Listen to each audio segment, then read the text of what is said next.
when people ask me about Hillsong Church, they want me to rip it to shreds. And I'm like, I can't do it, man. I hate to break it to you. It's really not that special. I started a domino effect. And were there cracks in the armor? In everybody's armor, there are cracks. I feel like if I were to go back and do something different, it would have been to have a little bit more of an open, loose hand. I was a controller. And I was certain about stuff. I wanted to call this podcast I Could Be Wrong, but I'm probably not. That was the original name. I could be wrong. Yeah. So I approach every conversation and every thought now with that as my posture. I like that you say now. You always been like that? Oh, no. I remember, bro. A couple years ago, it would have been, I'm always right. 20 years ago, I had the chance at a Hillsong conference to interview Bishop T.D. Jakes. You know, I'm sitting there. I'm so young. And I remember asking a bunch of my friends, you know, what should I ask him? First of all, easiest dude ever to interview. Yeah. Bishop. Yeah. What do you think about the sky? Yeah. God. Greatest. The next 40 minutes. It's actually it's actually what I'm going to say. You know, I understand even the fact of you and me talking on this podcast. Yeah. If this thing goes to air and people listen to it, people are going to be like, what are they going to say? Yeah. Houston and Carl talking and all of this. They've already made up their mind what they want to believe. 100%. And it doesn't matter what sound bites that come of this, it's going to back up this view and that view and whatever else. I think it's hard right now in this season to talk about certain aspects because I think about 40 years of Hillsong Church. Benny Houston. Carl Lentz. It is, we were obviously just talking right before we press play here, and I can't believe that we're hanging out in the same room right here in Cali. I really love you. It's good to see you. You look bright. You look fresh. I've always said you're the most handsome Houston, and I stand by that claim. And I've told people I'm trying to get people that matter deeply to me, and you matter deeply to me. We've been friends for a long time. And Hector, I have a photo of me and Ben that we're going to have to put up when we were younger. But we've been friends for a long time. My first memory of you is Bible college, and you pulled up in a lowrider black pickup truck. My Toyota Hilux. Giant rims and this system that was so loud. You had these gnarly dreads, and I was like, who is like something out of a movie? I'm like, who is that guy? And turns out it's one of the nicest, kindest humans I've ever met. And that's how I would describe you when people are like, what's Ben like? I'm like, he's kind and he's thoughtful and he's consistent, and just been a faithful, incredible friend. Obviously, we've both been through, some stuff with our last chapter. But what I love about you is your passion for people has not changed at all. Your passion for your relationship with Jesus. I'm going to ask you about it because I want to find out how you've clung to what you have, and you're just a phenomenal dad and husband. So I'm honored to be your friend. I love you. Glad you're here. What have, and for those who don't know, you were running Hillsong LA for how many years was it? They actually just celebrated 10 years. I was there for the first 5 of it, really. Yeah, first 5, planted Hillsong LA. Yeah. And then before that, you were on staff at Sydney for forever. Yeah. And then you find yourself here. How old are you now? I'm 42, Let's go, bro. It's a good year. Let's go. And you're living in Cali, got your family here. What has the last chapter years looked like for you? Because in case people don't know, Hillsong Church is different today than it was when we were a part of it. There's been some changes. What's that been like for you? Yeah, this last season? Yeah. It's definitely been a journey. It's been tough in so many ways, and I've had to navigate a lot. But I made mention of it, and I really hope that we can go deeper into the story of all of things. But at the end of the day, I'm grateful to God always. I'm grateful for my family. There's challenges that we're facing, like everyone does. But my head is high. You made mention nicely that I look bright, or however you framed it a moment ago. But yeah, my spirit is alive, and I feel good. Living with passion and joy, and facing every day, brother. Yeah. What has been the hardest part? Let's just say the last 3 or 4 years. what does that look like for you? Because you are typically the guy who pulls people out of hard challenges. Like that's what you do. We share that passion, just to, kind of get in the moments with people, and you're one of the best people winners I've ever been around. Like I remember even all the way back in Sydney, if I had anybody that I was connected to and I couldn't get to them, I would try to send you, because you don't care who they are. You're going to love them the same. But what's that been like for you in this chapter, coming out of that 3-4 year period? Like, what's been the hardest part?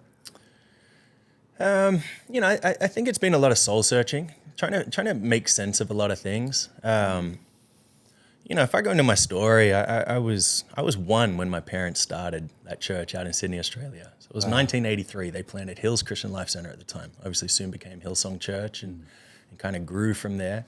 But I was one, man. I grew up, as a kid in the church, as a teenager through the youth ministry. I spent a couple of years, doing different things, roofing, landscaping, and working at good old General Pants. Yeah. You remember General Pants? Shout out General you Pants. Love General Pants. Did a few of those things, and then, but really, I think I was, it was over 20 years ago that I actually became a youth pastor and sort of been in ministry. So for 20 years of my life, gave everything really that I had to building the church and to loving people, pastoring people. And, it really has been a tornado of sorts, this past few years. And it's been a lot of soul searching, a lot of trying to make sense of things that I've built my entire life on. Like what? Right there. Yeah. What have you built your life on that the tornado?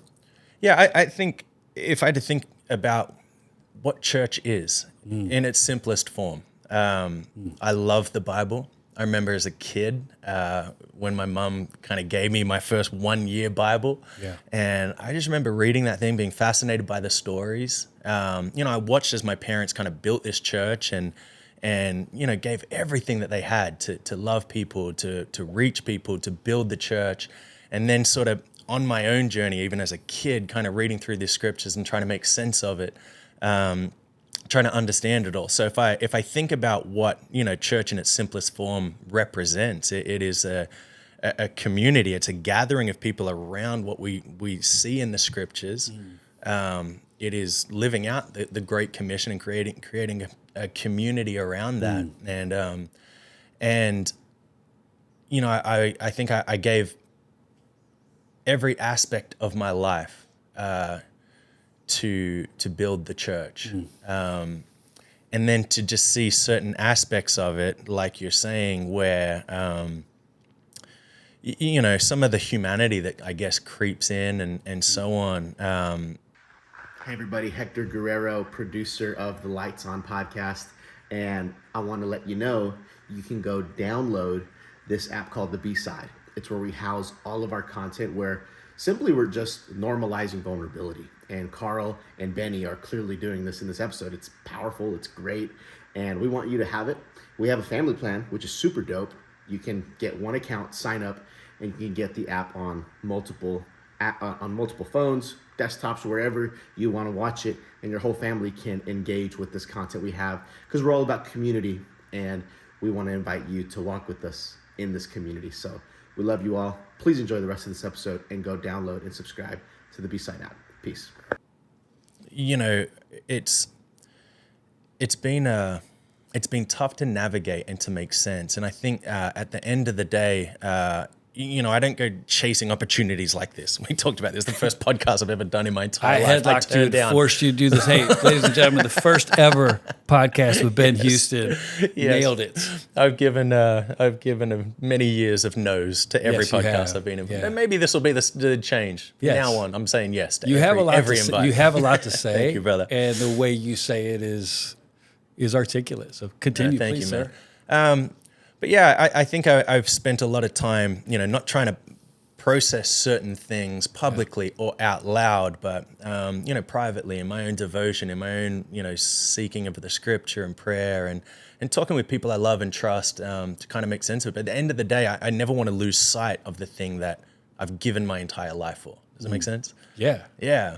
So even though there can be confusion, even though there may be personal pain for me, for my family, for friends and people that I love dearly, it really breaks my heart to see people that are changing their mind, changing their perspective on what the local church means and represents. Yeah. I think it's hard to see people who have preached certain things, but now living in certain different aspects of it and starting to change their tone and so on. And so, I don't know if any of this is making sense, but it all is, man. Yeah. But I think to summarize what I'm saying to your question, I've had a view of the simplistic side of what church should be and what it's all about. Yeah. And through a storm of seeing this whole thing shaken, trying to still land in that same place where I love Jesus with all my heart. I love people. Yeah. I believe in what the local church represents. And I want to continue to do that, build that. Yeah, I think we, to some degree, went the other way. I think the pain of that moment, I know for my kids, for Laura, was different than my pain. So when you're the cause of an issue, it's actually easier to kind of function around it because I did something and there was a consequence. If you have to carry the consequence of something you did not do, which my wife and my children have had to do, it's extra painful. And I know for us, the first chapter was in Florida, and I don't know if you know Randy Bazette. Yes, It's just amazing, him and Amy. And we went down there, and I told Randy, I'm like, I don't know if I ever want to come back to church ever in my life. I don't know. Yeah. I can't. The thought of it makes me nauseous. And the first couple of times we went back to church, it was awful for me. I mean, beautiful, but I just could not stop crying. You know, I'm a crier anyway, but I remember sitting there. Tell me what you were feeling. Oh my God. Well, the first service, it was just like, I'm like you. I remember why we loved and love what we love. Because especially if you're not involved in the moment, which was actually a huge blessing, it has been for these past 4 or some years, it's like, man, it's great not being in charge. But I just remembered, it just crystallized for me. So coming off the back of this horrible scandal, embarrassing, humiliating, people hurt, burnt down, and then to sit there again and I felt like God challenged me, what do I really believe? And I still don't know, bro. I'm not there. I'm not at a place where I'm only certain about 2 things in life. I love Laura, and I will fight and kill for my children. Kill is a strong word, but I mean, those are the 2 things I am certain about. Yeah. And with church, I've enjoyed being able to live a little bit with an open hand. I don't know about you, but like when I look back on the way that we led and the way we did church, and people are like, what would you do different? I'm always like, it's such a funny question because you can't go back and do it over. Exactly, yeah. You're doing the best with what you know then. Both of us, started churches that had, a vibe and life to it that not a lot of people can relate to. So you're already behind the 8 ball. It's kind of like a crazy, feeling in the first place. And I think I remember the beauty of it, and I'm aware of how hard it got. And so for me, I'm still at a place where I'm like, okay, what do I believe is essential? Church. I do. I think that for me and my family, church is essential. And everything else around there, I'm okay with having an open hand. I feel like if I were to go back and do something different, which is where my thought was originally, it would have been to have a little bit more of a open, loose hand. And that only comes with maturity, though. You can't do that when you're, What does that mean? Meaning just I was a controller, and I was certain about stuff. And I think I like this part of life now where it's like, yeah, I'm pretty sure. I wanted to call this podcast I Could Be Wrong, but I'm probably not. That was the original name. I could be wrong. Yeah. So I approach every conversation and every thought now with that as my posture. I like that you say now. You always been like that? Oh, no. I remember, bro. A couple years ago, it would have been, I'm always right. And I still kind of am. No. But that's the posture of life I want to have, which is like, I could be wrong. So you first. I'm pretty certain on this, but I also could be wrong. Yeah. And you don't lose any momentum by just saying I could be wrong. Like now when I talk to people who are so sure about everything and they make these big statements and big criticisms, like talking to some guy the other day, he's like, the black church, And the white church, I'm like, oh, you're the spokesman for the entire black church? The entire white church? I didn't judge them because I used to say things similar. And now I wouldn't dare, try to be somebody who can blanket a whole. So all that to say, I think I've enjoyed standing from the outside, looking in. We're a part of Transformation Church with Mike Todd in Tulsa. Revolutionary for my family because it's so different than the way that we ran church. I mean, me and Mike as leaders, oh my gosh, it's beautiful to watch the way he operates because I'm like, it makes me reflect on what kind of leader I was. And I had some strengths for sure, but one of Mike's strengths is his security. He trusts people and he just kind of lives in a way that's very, he handles pressure like everybody does, but the way TC operates, it's like, there's going to be, today's important, but there's going to be a tomorrow.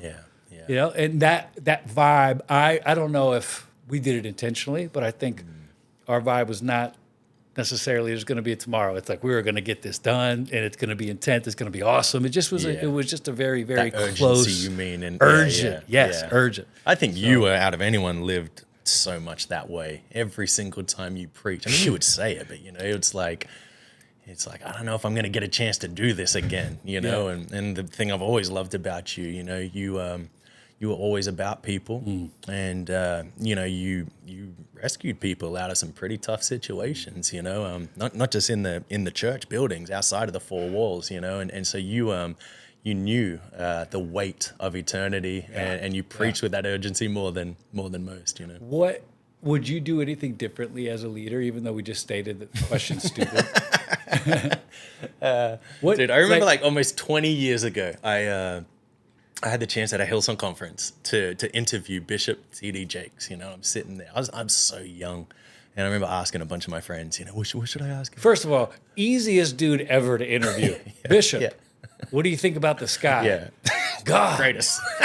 Next 40 minutes. It's actually it's actually what I'm going to say. Yeah, but that was like my friends. They're like, you got to ask him, what would you do differently? It's such a basic question. It is. Yeah. But I remember even all those years ago, just hearing he wouldn't change a thing. The good, the bad, every aspect of it. I love that is answer, what has framed who he is today. Yeah. The leader that he is, the dad, the husband, the everything. And I just remember being young and kind of hearing that, and it really shaping a lot of my attitude to life, to ministry, and everything. So once again, I only say that to, I guess, comes back to the same point. What would we do different? It's such a weird question to ask. Look, I find it so hard right now. Right, we're at a time. I understand even the fact of you and me talking on this podcast. If this thing goes to air and people listen to it, people are gonna be like, "What are they gonna say?" Houston and Carl talking and all of this. And so many people, they've already made up their mind what they want to believe. 100%. And it doesn't matter what sound bites that come of this, it's going to back up this view and that view and whatever else. And so, I'm mindful of that even as we talk and as I answer any question. But, I think it's hard right now in this season to talk about certain aspects because I think about 40 years of Hillsong Church. I think about the best of the best. I mean, it has been my entire life, and I am so grateful to God to be a part of what we were a part of, and just to see what God did. It was unbelievable, you know. But we talk now after a couple of years, a few years of turmoil and all of this, and it just makes me. It makes me sad on one hand. We talked on the phone, and I said, "Look me in the eyes, Carl. Like, don't forget all of the good things that happened. You know what I mean? Because it's so easy to get caught up in certain aspects of things and lose sight of all of the good.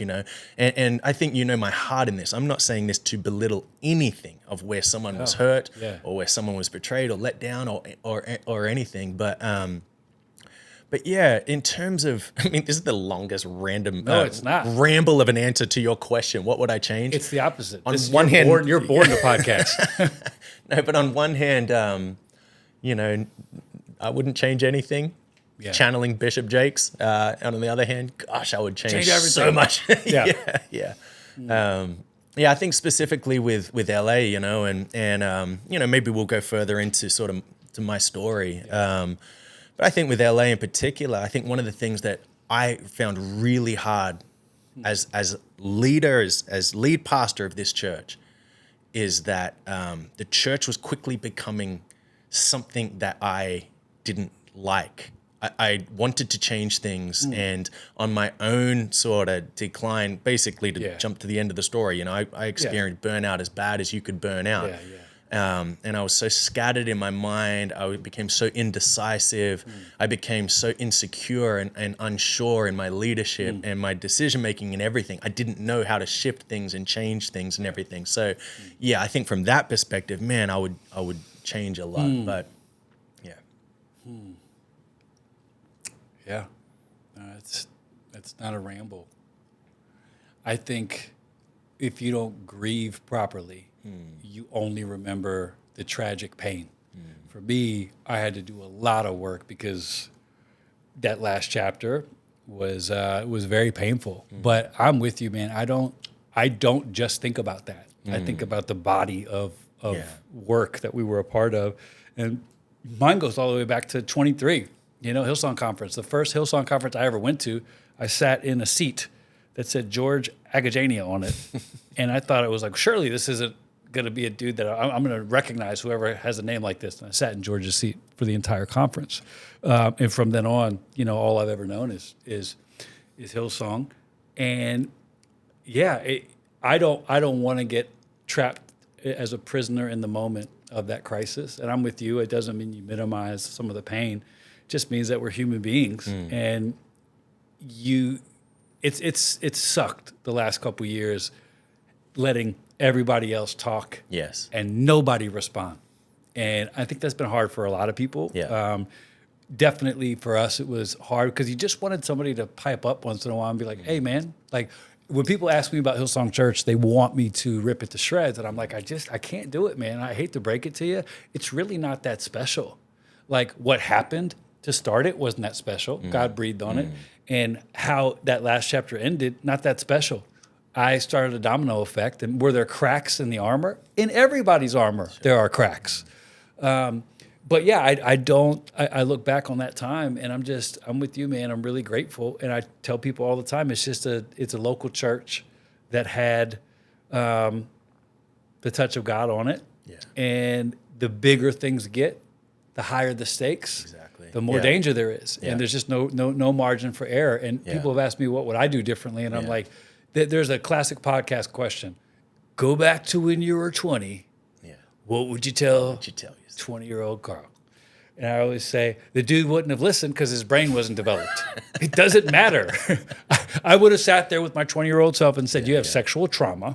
You don't know it yet, but because of the way you lived your life, right now you feel okay, but none of that stuff that you haven't dealt with, it's not going anywhere. And it's going to lead to the most painful stuff you can ever imagine. So walk your ass to a therapist, be honest about all the stuff in your life, and get to work on dealing with trauma. I would have punched my 45-year-old self. My 20-year-old self would have beat me up. Yeah. So I don't live like that. I can't. I just think about what are we going to do now? But having said all that, to your point, you can't change. We can't change. No, you can't change it. Change. I know for sure I would, if I were to look back and go, what could we have done differently?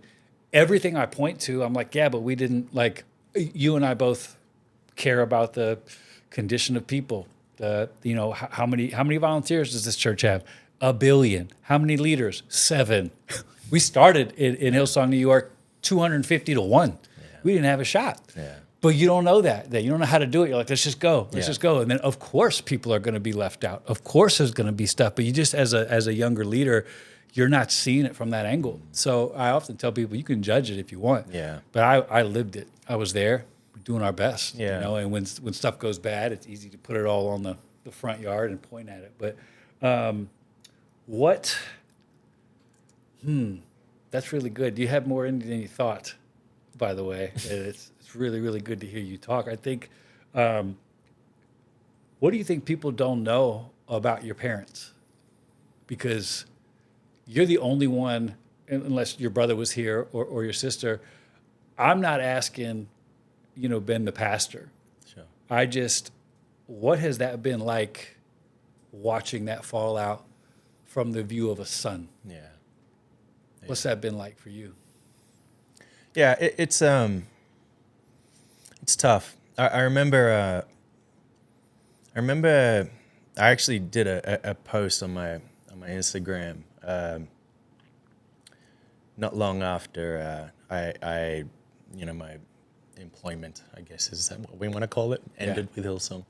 But I remember feeling like, whoa, this could be the first time I feel like I've spoken without having to represent so much. And it was an incredible, liberating feeling. I feel like my entire life I've had to be mindful that any word that is spoken, anything that is typed. I'm still getting over that. It's my own podcast, and I'm like, Well, I mean, even, a year and a bit I got you. on from then, I'm back to the point and going, well, still, what should I say? Yeah, yes. But I remember just that feeling of going, whoa, my entire life,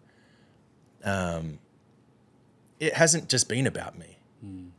It's been about my parents. It's been about my church, that I love so much. And you ask that question as a son, not as a pastor, not as a Hillsong employee or anything, but as a son. It's tough, man. I love my parents with my whole heart. And I have seen what no one else has gotten to see. I've seen for my entire life the way that they have done everything that they can to love people, to build a church, to influence the world, to inspire pastors and leaders and ministries across the planet. I was the kid where my dad was just working, traveling, preaching, leading. And I'm like, hey, come to my football games, which he did, by the way. he was good. And so to kind of be at this point where, I try to be delicate with my words, but why? Why are you delicate with your words? Because we live in a world where people will take. But we can't do anything about it. I know we can't do anything about it. So don't be delicate. Be like a bull in a china shop. But it can frame a misconception of something. I think on a deeper level, changing subject right now, I think my greatest pain is that I care so much about the integrity of the gospel and what we do. And to see it misunderstood, to see it twisted, it breaks my heart, Anyway, that was a little emotional moment. But back to the point, to see, this past season for my parents, this church that they built for 40 years and gave everything to, and as if the leadership that's in place right now almost wants to ignore the fact that they existed. It breaks my heart, to see them. My parents are 70. They're old, and they really, I feel like, should be at a place where they can sort of slow down and celebrate what God has done. But they kind of can't, and it hurts me.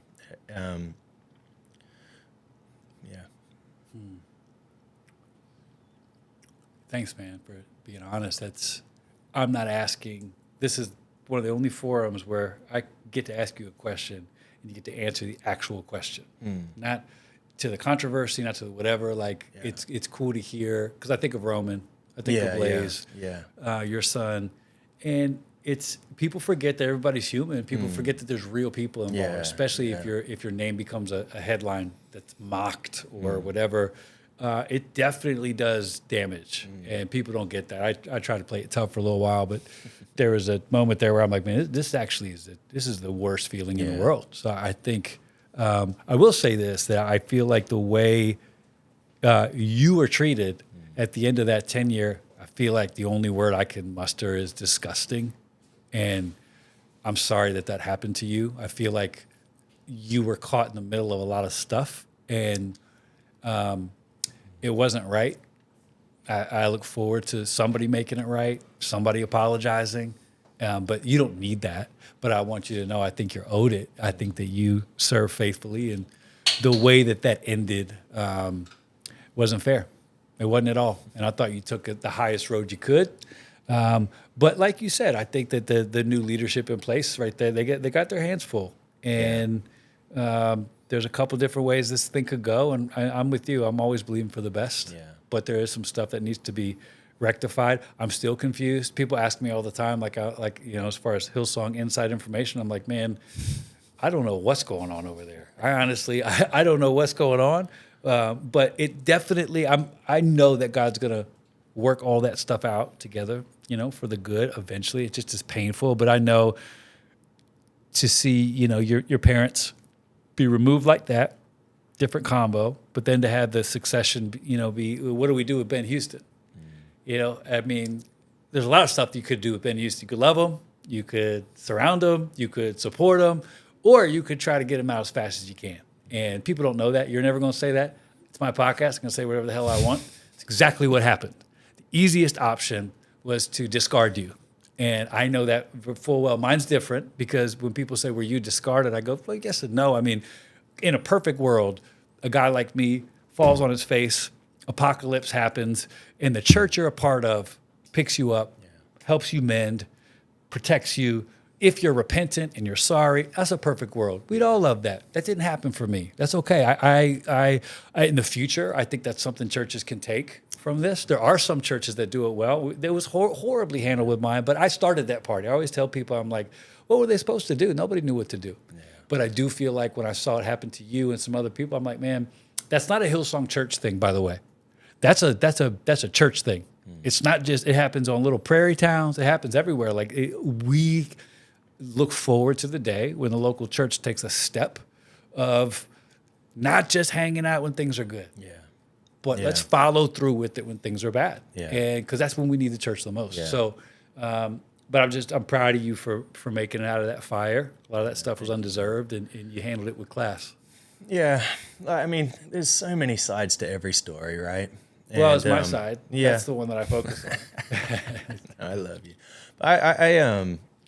I'm sorry. I'm sorry for how you and Laura. I mean, Laura, you know this. Yeah, it's your I sister. Literally thought she was my cousin up until we were I was like 13. I was like, wait, she's at every Christmas. They're at everything. We call them Uncle Kevin. Yes. I literally thought they were my cousin, and I'm sorry for what it's worth. I know, at least I hope you realize, I kept trying to stay in contact with you guys, and not just that, Benny. You're gonna play that humble.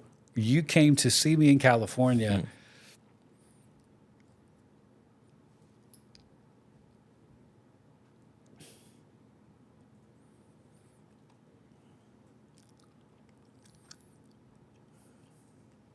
The hardest time.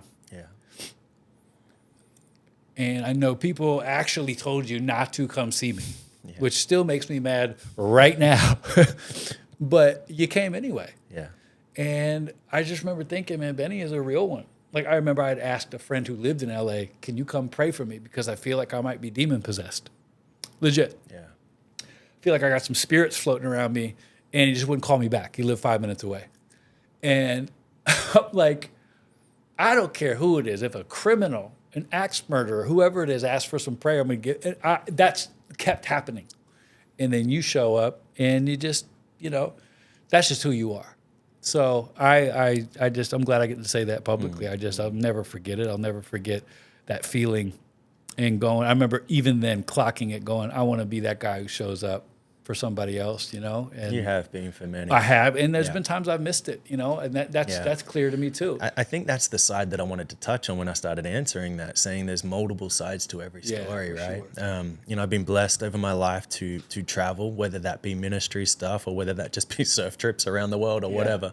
But I've been to some pretty devastated places, and I know what it's like to kind of see when people are in real tragedy, disaster, need, and they don't have the ability to help their neighbor, right? Yeah. You've been in situations, you've seen this. For sure.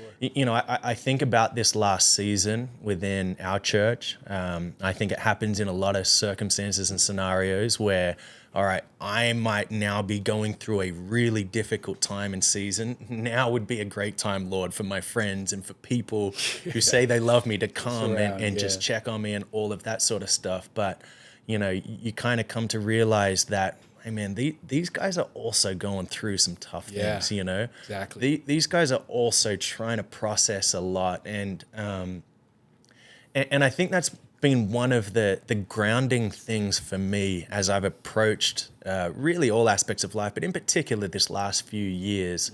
Do I wish things looked different? Do I wish more people knew how to love me and support me or be there for me and my family, my kids and all that sort of stuff?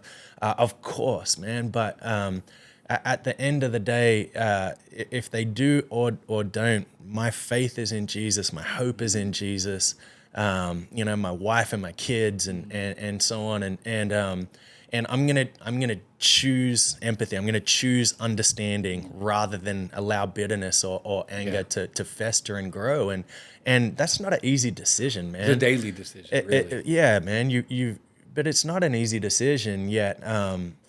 I think constantly having to take my thoughts and to take my attitudes and to take all of those things to God and be like, all right, Lord, you know, heal this, fix this, help me process this, help me understand this, or even if it never makes sense to me, I'm going to love you and I'm going to love my neighbor, you know? Yeah. And so I just think, I think for you guys, again, I apologize. It breaks my heart, man. It really breaks my heart. And I think you know that we've had those conversations and everything, you know, to see that happening to my parents. And, you know, people probably maybe are well-intending, but, you know, they'll be like, well, you know, you guys didn't do this for so-and-so, you didn't do this for that, so why should anyone do it? And I'm like, are we really going to play that game?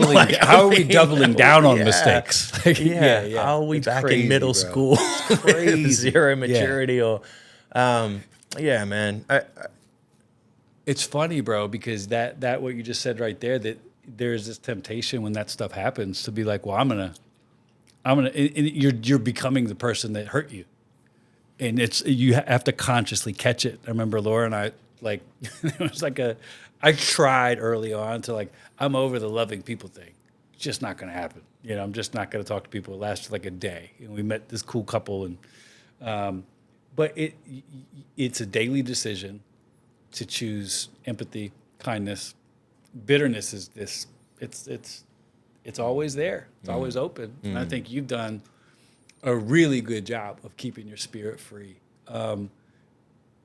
People wouldn't know this about you, but I mean, you have went through some really, really dark times. Yeah. Can you speak to some of those? Yeah. Because I've enjoyed in this chapter of my life ripping everything off when I can and just go, hey, man, this is how bad it was. Like, this is what I went through. And I've always known it encourages people, but it's a different level now on this side of the tracks for me. Yeah. So I think it is encouraging for people to look at you. You're big, you're strong, you're Jason Momoa, wishes he was you. But you've had dark times. Yeah. Really dark. Can you speak to those? Yeah. Yeah. You know, I still have this memory when I was really young. Grew up in Kings Langley, in the outer suburbs of Sydney, Australia. And I remember going to a friend's house, and I was young, man. Like, I don't even know. Let's say 6, 7, 8. I remember being by his pool, and I was sitting on like a chair next to the pool. Beautiful day, whatever. This memory is like etched in my mind. And I remember this like really sad, depressed feeling on me. And, you know, I'm someone that loves to analyze and process certain things. I remember even as a kid kind of going, this doesn't really make sense. Like, I'm having fun. Life's good. Yeah. Like, there's no reason right now to be feeling down and depressed. And I remember sitting there and processing this thought. I remember going to bed that night and my mind sort of working on this and ruminating on that.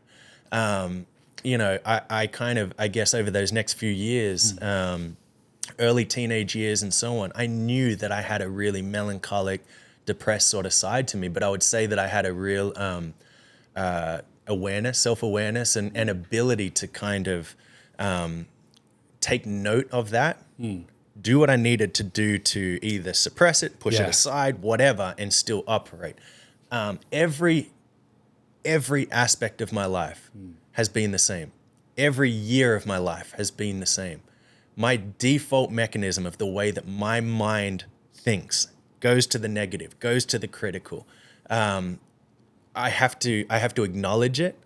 I have to arrest it. You know, Scripture talks about the us being transformed, the renewing of the mind. You know, and then still acting and operating. Right. So I'm just giving that as a framework to be like, my default mind would take me to that sort of depressed, negative side, even though we didn't like to talk about it 25 years ago or so on. You know, when I moved to America, so I mean, for the sake of anyone listening, I spent a year living overseas once we finished college. How cool is college, by the way? The best. College pushover. Yeah. Got your scribbled signature over pretty much all my notes. I spent a year living overseas, lived in Europe, and spent some time at Virginia Beach. And then I came back from that, started as a youth pastor in our city campus. You know, some of the suburbs and areas that we were close to, there's a lot of alcoholism and violence, drug abuse, and so on. I think that's where that heart for people really grew inside of me, working with these, you know, 11 to 14-year-olds in the city, and just, you know, just seeing some of the terrible, awful situations that these kids were growing up in, and you know, the violence, the death, the abuse, the so on. It was just so heartbreaking. My heart, you know, just went there. I think, you know, so much of who I am today has been formed off that season of my life.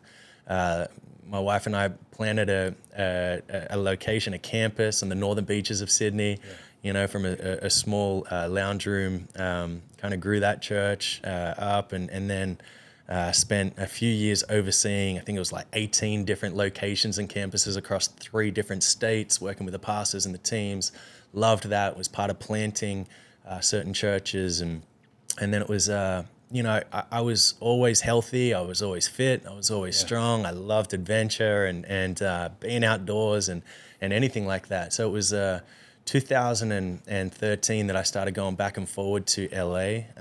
Late 2012, I'd flown into LAX, looked out the window, city never ended, and God just planted this thought in my head. Imagine a church like ours in a city like this of millions. And that was enough to stir something in my heart. And my wife and I, in the next 11 months from that moment, sold our house, investment property, cars, everything that we owned, moved over to LA, started the church. I'm saying all of that to say that when I moved there, I would say that I was fit, healthy, strong. I would say I was secure in my leadership and who I was. You know, I'd seen a lot of great fruit in all of the things that I put my hand to. I got to America, and from the moment I landed, I just started to get sick, physically sick. You know, I know that at different times over those years, you and I talked about this, but I got full-blown insomnia. I would get vertigo so badly. I remember times I just would keep fainting, waking up on the ground. For a season myself.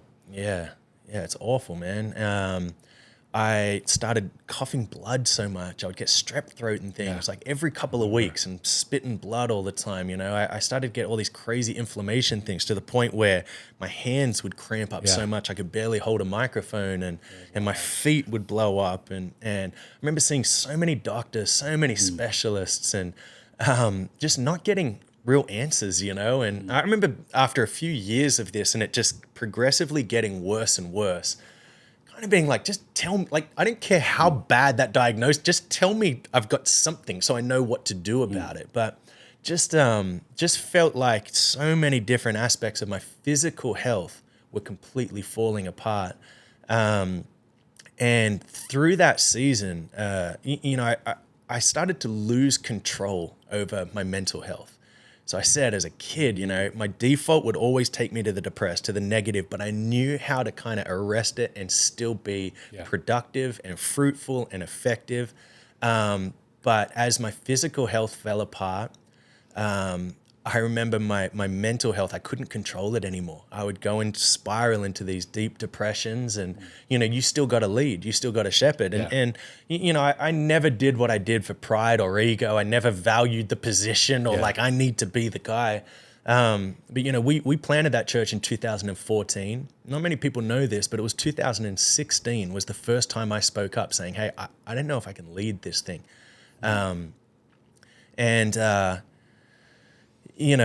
That kept going. I was still there in 2017, still there in 2018. I think it got to the point where my health was so bad. I finally took like a little bit of a sabbatical.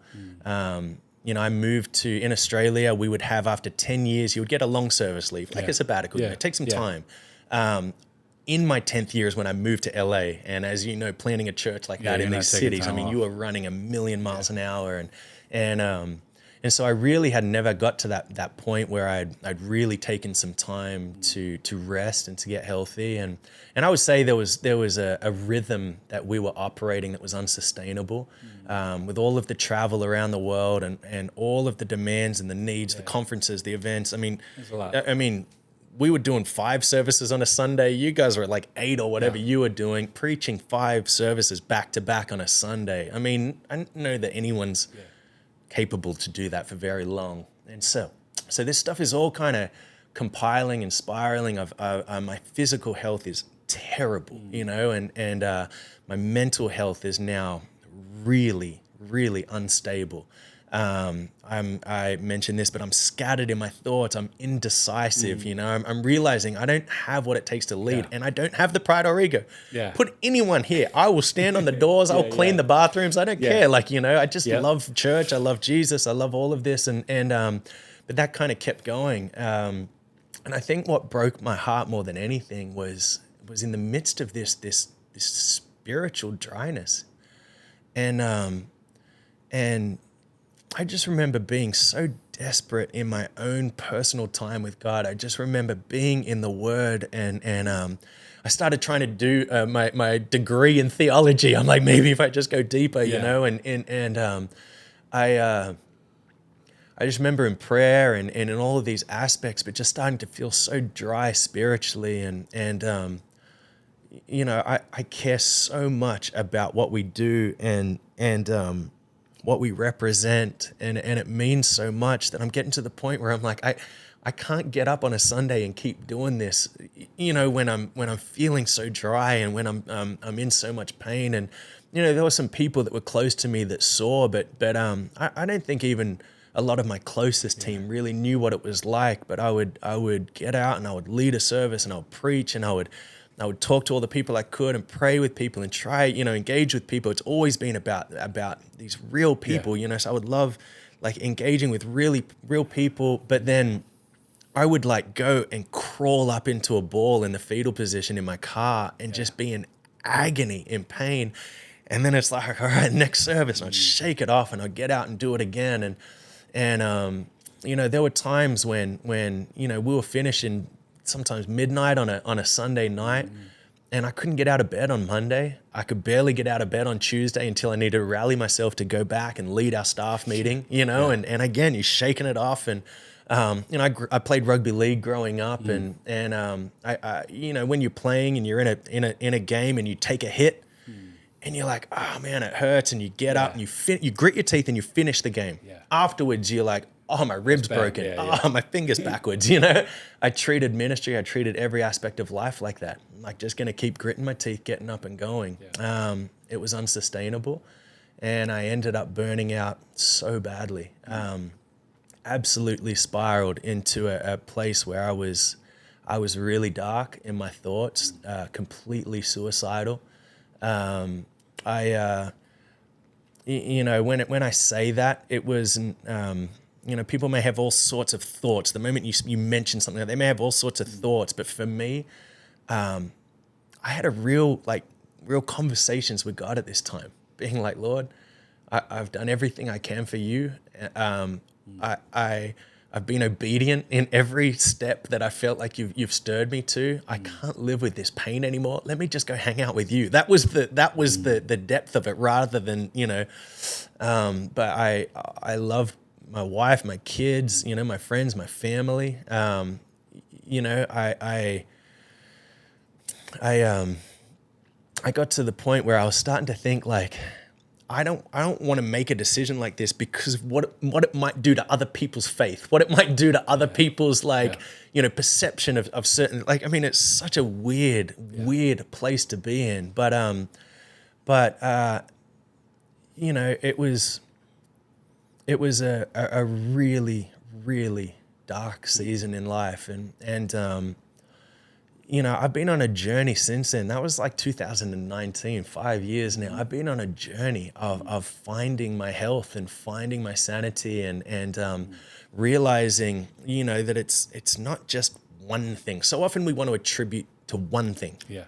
There's like multiple things. There's so many things going on. And so I really started to look at this from my physical health, my mental health, my spiritual health, my emotional health, and really started to work on all aspects of that. And it's been a journey, man. And I sit here today full of life, passionate about God, passionate about the church, passionate about people, and found, you know, for the first time in not just 5 years, I guess, since 2019, like back to 2016, 17, 18, living with that passion and that fire that I had back then again. So I'm grateful to God for that and this journey that I've been on. But yeah, man, it was some tough times. What would you, I mean, everybody deals with tough times. I don't know where people might be at now. What's one thing you know for sure that helped you get through that cloud? Yeah. I really don't know if I can attribute one thing. I really believe it was a holistic effort. Yeah. Did you do something that enabled you to not follow through on some of those dark plans? I mean, there's something in you that kept you going when I think a lot of people would have tapped out. Yeah. Look, I would say my heart for people is what probably kept me on this planet. Yeah. I just cared too much. I didn't want to let anyone down. Yeah. But, you know, it was really this holistic approach and view. I spent a month at this place in Washington State and had a bunch of doctors and therapists, psychologists, naturopaths, you know, all of this kind of helping me. I think it was me finally sort of making some changes to the pace that I was trying to run and lead as a lead pastor. Yeah, that's good. To finally slow down and stop getting on airplanes and stop living jet lagged all the time. Pace is a big deal. Yeah. I mean, I've been on this massive journey of running this past season, and you understand that, man. You cannot sustain a full-blown sprint for very long. And I think I lasted a lot longer than many would have. But yeah, it was this holistic approach. I made some of the changes that I needed to make. It allowed me to slow down. It allowed some of the pressures and the stresses and the things that were constant to kind of ease, and gave me the ability to kind of get a grip of my pace and rhythm and all of that again. You know, this past season of doing this 365 days has been something that I'm trying to live out right now, but the desire behind it is I want to help other people with that. You know, that last few years after I transitioned out of leading Hillsong California, I kind of worked with pastors, lead pastors, campus pastors, different people within our Hillsong churches or our Hillsong network, family churches, or just other churches. But I worked with a lot of pastors and leaders and came from that pastoral care type perspective. I would say that last few years was the most fulfilling. It's all been amazing, but you know, or there's been amazing parts to it all. It just went on about how hard it was. But you know, that season was one of the most fulfilling for me. You know, it was never about a microphone or a camera or anything, but actually just being real with people and helping them go, all right, you know, leaders and pastors, they have to lead, they have to shepherd, they have to be strong.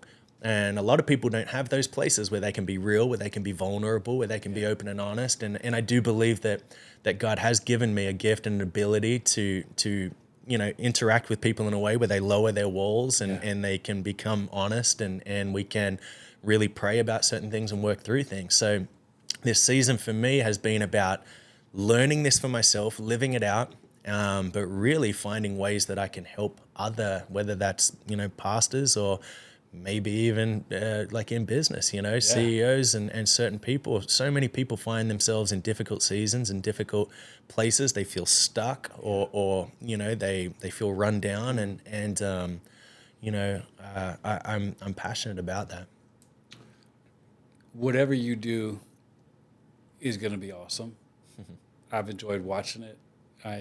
You have a big brother, but I'm always your surrogate, adoptive big bro, and you're just a great friend, and you're a good man. And I'm grateful that you didn't stop in those dark seasons, because we need you.